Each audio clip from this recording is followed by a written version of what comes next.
En el verano de 1941 y tras el inicio de la Operación Barbarroja, miles de aviones soviéticos fueron destruidos o quedaron fuera de combate durante los primeros días de la invasión, muchos de ellos antes incluso de poder participar en cualquier batalla. La Luftwaffe alemana había iniciado una campaña masiva en contra de los aeródromos y bases militares soviéticas con un objetivo: destruir por completo a la Fuerza Aérea Roja antes de que pudiera reaccionar. En cuestión de días, la Unión Soviética perdió una enorme cantidad de cazas y parecía que el dominio del cielo pertenecería por completo a la temida Luftwaffe. Los pilotos soviéticos no solamente se enfrentaban a mejores aeronaves, también se enfrentaban a una fuerza aérea con años de experiencia acumulada, pilotos entrenados en múltiples campañas del Tercer Reich y una maquinaria de guerra que parecía imparable en ese momento. Pero en medio de esta necesidad de contar con aviones, apareció justamente una salvación: el Yak 1.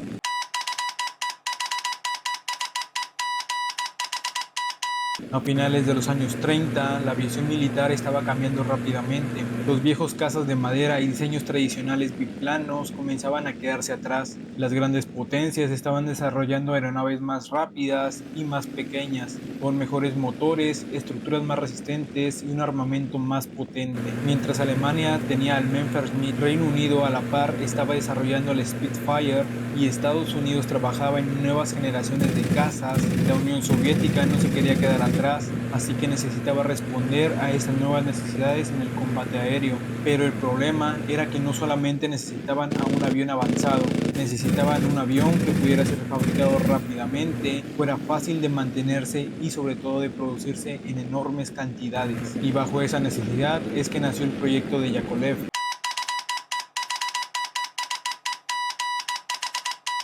El proyecto nace a partir de los requisitos de la Fuerza Aérea Soviética hacia 1939 y fue desarrollado por la OKB de Alexander Yakolev.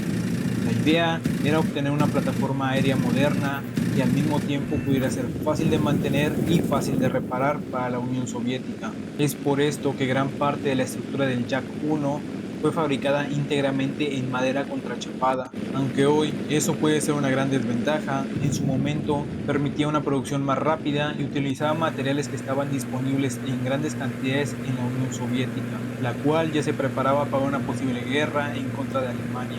El diseño fue inicialmente conocido como el I-27 Krasavek. El proyecto comenzó en 1939 y el prototipo I-26 realizó el primer vuelo en enero de 1940. Tras la aceptación inicial por parte de la Fuerza Aérea Soviética, se solicitaron a Yakolev dos diferentes prototipos que debían cumplir requisitos muy estrictos. El primer prototipo, conocido como I-26-1, debía alcanzar una velocidad máxima de 620 kilómetros a una altura mínima de 6.000 metros. También debería de tener un alcance mínimo de 600 kilómetros con un solo tanque de combustible para poder recorrer la enorme Unión Soviética, subir al menos hasta los 10.000 metros en menos de 11 minutos y contar con un armamento compuesto mínimo de dos ametralladoras de 7,62 milímetros y una ametralladora pesada de 12,7 milímetros.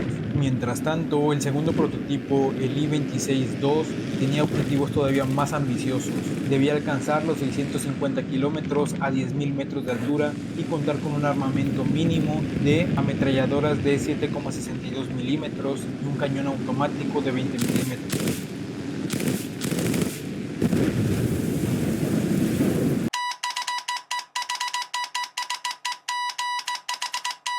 El primer modelo realizó pruebas en enero de 1940. Si bien destacó gracias a la experiencia del equipo de Yakolev en el diseño de aviones deportivos, apareció un problema muy importante: el sobrecalentamiento del aceite del motor.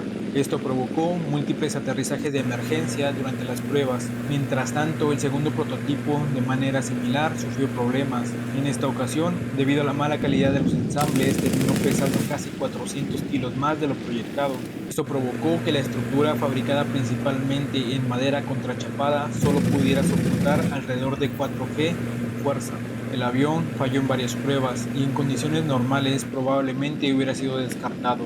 Sin embargo, la situación era complicada para ese momento, ya que los diseños presentados por Mikoyan Kurevich y Lavochkin Gorgunov-Utkov, conocidos como el I-200 y el I-301, que posteriormente darían paso al MiG-3 y al LAC-3, también presentaron problemas durante sus vuelos de prueba.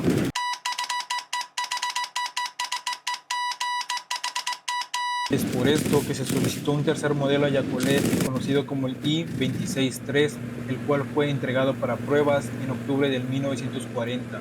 Esta vez los resultados fueron suficientes para convencer a la Fuerza Aérea Soviética para dar el visto bueno al inicio de la producción, pero apenas unos meses después el avión tendría que demostrar su valor durante el inicio de la Operación Barbarroja.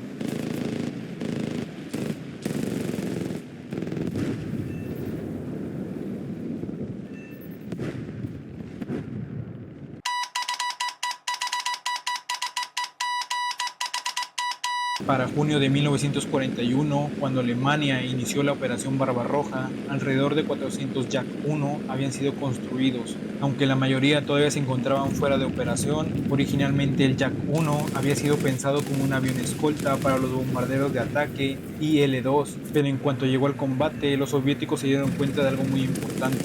El Yak 1 era extremadamente maniobrable, ya que podía realizar un giro horizontal de 360 grados en aproximadamente 17 segundos. Y en la guerra, donde los combates a baja y media altura eran constantes, esa característica hacía destacar mucho al Yak sobre sus competidores.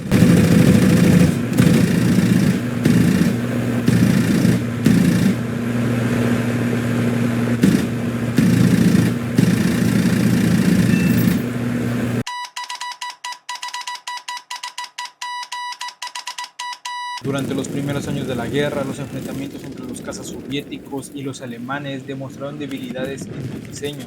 Mientras que el MiG-3 tenía un excelente rendimiento a grandes alturas, demostró que en bajas y medias alturas, donde ocurrían la mayoría de combates, tenía dificultades para sobrepasar a los modelos alemanes. Mientras tanto, el AK-3 tenía problemas derivados de su fabricación, ya que su construcción con madera contrachapada lo hacían más pesado y menos eficiente, especialmente cuando sufría las condiciones de inclemencia de la Unión Soviética, como el frío o las lluvias, lo cual deformaba la estructura del avión. En cambio, el Yak 1, al también usar madera contrachapada, sufría con las mismas inclemencias, pero contaba con una ventaja muy importante y era un marco de acero tubular que mantenía en gran parte la estructura protegida y resistente ante las inclemencias. Para este entonces, la maniobrabilidad del Yak lo convirtió rápidamente en una de las mejores opciones disponibles para la aviación soviética de ese momento.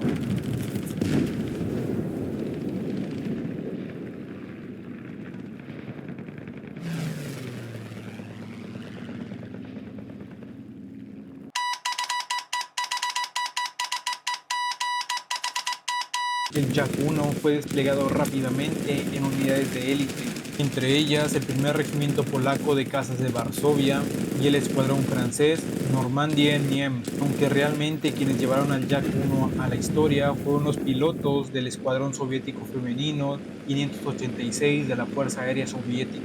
Esta unidad se convirtió en una de las más famosas debido a sus combates en contra de la Luftwaffe, y es que la mayoría de sus pilotos eran mujeres. De este escuadrón saldrían las únicas dos ases femeninas de toda la Unión Soviética: Katia Budanova, la cual contaba con 11 victorias confirmadas, y Lidia Litviak, conocida como la Rosa Blanca de Stalingrado, con 12 victorias confirmadas. Ambas demostraron que el Yak 1 podría ser una máquina letal en las manos correctas.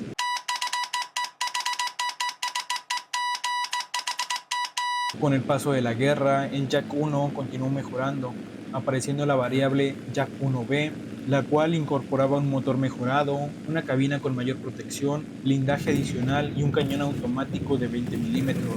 Además, podía contar con armamento secundario como bombas de 60 kilos e incluso cohetes RS-82. Pero el mayor logro del Yak, sin duda, fue que finalmente permitió a la aviación soviética tener un caza capaz de enfrentarse a diseños más nuevos como el Bf-109 y el Focke-Wulf F-190.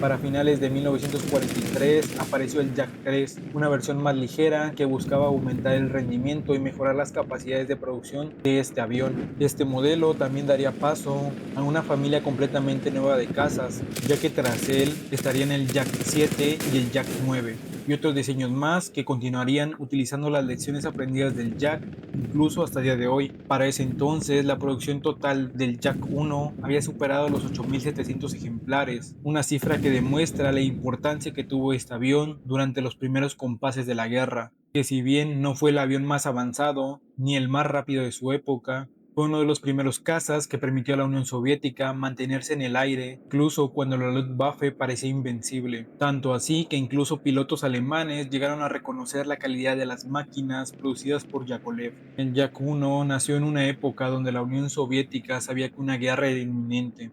Nació con problemas, muchas limitaciones, pero gracias a su enorme maniobrabilidad demostró que la industria soviética estaba a la par de la alemana, porque en la guerra no siempre gana el mejor modelo. A veces lo único que necesitas es un poco de madera y una excelente maniobrabilidad para poner contra las cuerdas a la mejor fuerza aérea del momento.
Si te ha gustado este video, puedes dejármelo saber en la caja de comentarios, así como también si tienes ideas para más videos, me lo puedes dejar saber también. Muchas gracias por verme y nos vemos en la siguiente, camarada.